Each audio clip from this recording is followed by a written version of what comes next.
going down, yo? Welcome to another video. Today's video, man, it's a very simple video, but hopefully you guys find it helpful in any type of way possible. I'm gonna try to help you guys become better barbers today by giving you 8 helpful tips. Well, hopefully you find it helpful. If you've been cutting hair for like 10 years, I don't think you'll find these tips helpful, because if you've been cutting for 10 years, I don't think there's much anybody can teach you that you don't already know. But if you are a beginner barber, these tips will hopefully help you in some way.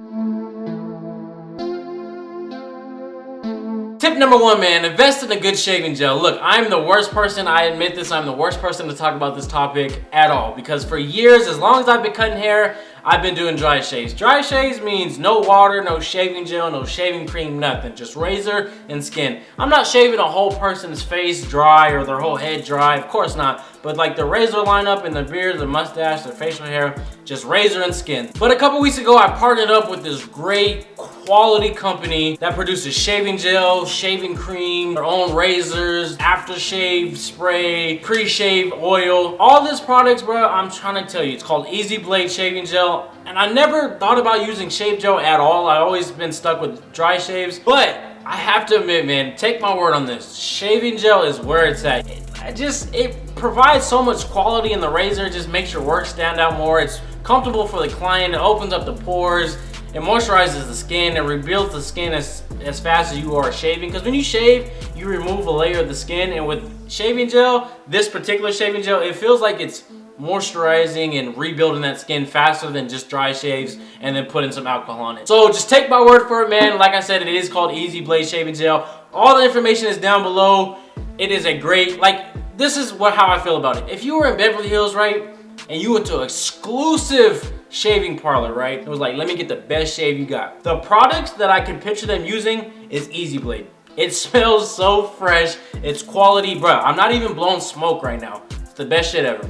Period. Tip number 2, avoid using hair fibers, dyes, or any other enhancements to make your hairline look crispier. Now look, no disrespect by any stretch of the imaginations to any barbers out there that use fibers, dyes, spray paint, whatever you guys use to make that hairline look crispier, get your money, no disrespect to you guys. But I'm talking about barbers that are just starting out. I say that because I don't want you guys to rely on hair fibers and crayons and markers to make that hairline look dope. When you're starting out, you want to build a foundation of skill. So without those fibers and dyes, you can still produce a natural looking, crispy hairline. And once again, no disrespect to any barber out there that does use fibers or dyes or anything like that, because it is bringing more money into your pocket. It is a quality service to provide that.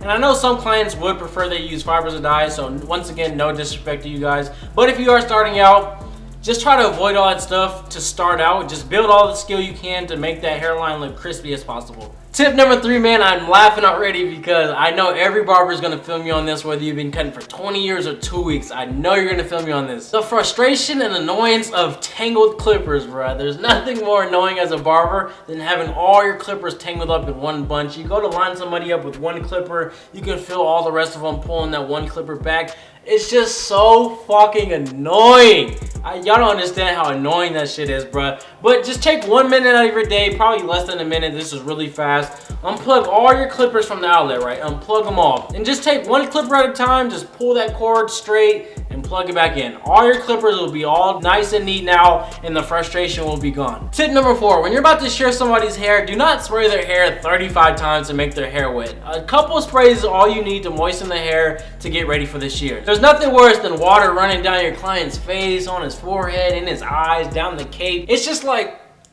here, let me demonstrate.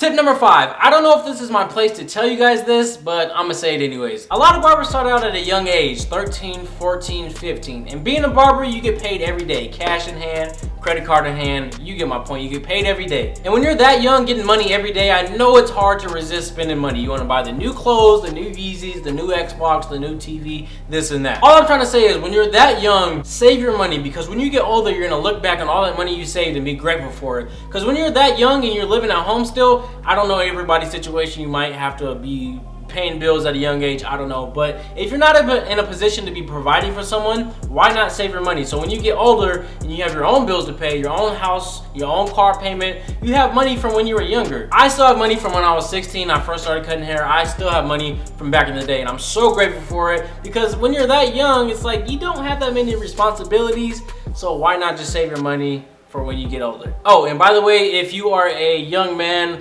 providing for your family, paying bills, utmost respect to you guys. I'll fuck with you. Tip number 6. A lot of barbers might have a different opinion or view of what I'm about to say, but take it from me, I know what I'm talking about. When you're cutting a client's hair, try to keep them out the mirror as much as possible. What I mean by that is don't have them constantly looking in the mirror, asking you dumbass questions, being paranoid. Oh, my taper isn't done on this side in my lineup. Bruh, it's like you're halfway through your haircut, just relax, watch TV, play fucking Pokemon Go or whatever you do, and just watch me work, bro. Let me do my job. Now look, the only time my client is allowed to look in the mirror is when I'm doing his hairline, because the mirror is the tell-all. It's the most truthful thing to how straight a person's hairline is. So other than that, man, you have no reason to be looking in the mirror. Tip number 7, man, change your razor every client. A lot of you guys been asking me this. I see it in the comments, but I was gonna save it for this video. Yes, I change my razor after every use. It doesn't matter how expensive that razor is, this and that, just for sanitary purposes and I think legal reasons, like you cannot use the same razor on, that's just nasty. So just change your razor after every client. Cool, y'all got it? I mean, that's just nasty. Can we all agree that's fucking nasty if you use the same razor? Next tip. And the last tip of today's video, man, a lot of you guys might be disappointed in this tip because it is common sense, it is very obvious, but I'm pretty sure, I promise you, that a lot of barbers out there do not know this. Look, before you cut somebody's hair, you put this neck strip on there, right? You put the cape over it, bing, bing, boom. After you cut someone's hair, take that same neck strip, fold it up into a little square, however you guys do it, doesn't have to be perfect. Spray some alcohol, witch hazel, whatever you use to disinfect your client after a haircut. Just use that same neck strip that you used in the beginning and just use it to disinfect your client. You save a neck strip, you save some money, and don't laugh at me. It took me like a year of cutting hair to figure that out. I was using a whole nother neck strip when it just wasn't necessary. So just save some money, save a neck strip, and use the same one that you used in the beginning. But that's gonna do it for this video. Hopefully you did find these tips very useful. If you didn't, I understand they are common sense. A lot of them are very obvious, but if you did find them helpful at all, hit that thumbs up button. If you wanna be a new subscriber, hit that subscribe button. Drop a comment down below, negative or positive. If it's negative, I don't really give a fuck. You aren't affecting me. But other than that, man, I'm gonna see you guys in the next video. Peace.